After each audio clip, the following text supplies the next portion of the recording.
বাড়িতে পৌঁছে দেওয়ার কথা বলে গত 1 এপ্রিল নির্জন স্থানে নিয়ে 8 বছরের শিশুকে ধর্ষণ করে কুষ্টিয়ার খোকসা উপজেলার গোপগ্রামের আফজাল কাজী। এ ঘটনা জানাজানি হলে ভুক্তভোগী শিশুটির মা বাদী হয়ে খোকসা থানায় একটি ধর্ষণ মামলা দায়ের করে। পুলিশ গ্রেপ্তারও করেছে অভিযুক্ত ধর্ষক আফজাল কাজীকে। তবে মামলা করে এখন ভুক্তভোগী পরিবারটি পড়েছে চরম বিপাকে।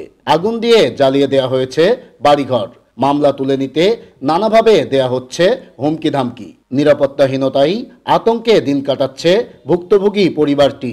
আমার মেয়ের সাথে যা ঘটেছে এইটা যেন আর কোনো পোলাপানের সাথে না হয়, আমি এইটা চাই আর এর উপযুক্ত বিচার চাই।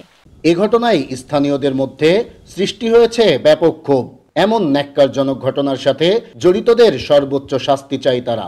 ইনি খুবই দারিদ্র পরিবারের লোক এবং অসহায় পরিবার। এদের চাইতে অসহায় পরিবার আমাদের অত্র অঞ্চলে আর কেউ নেই।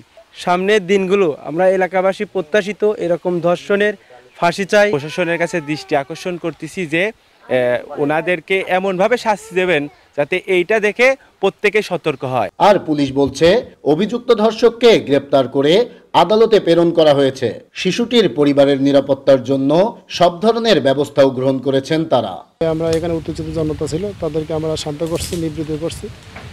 কেউ যেন কোনো আইন শৃঙ্খলা অবতীর্ণ না হয়, কেউ যেন কোনো আগুন জ্বালা পোড়া ভাঙচুর না করে।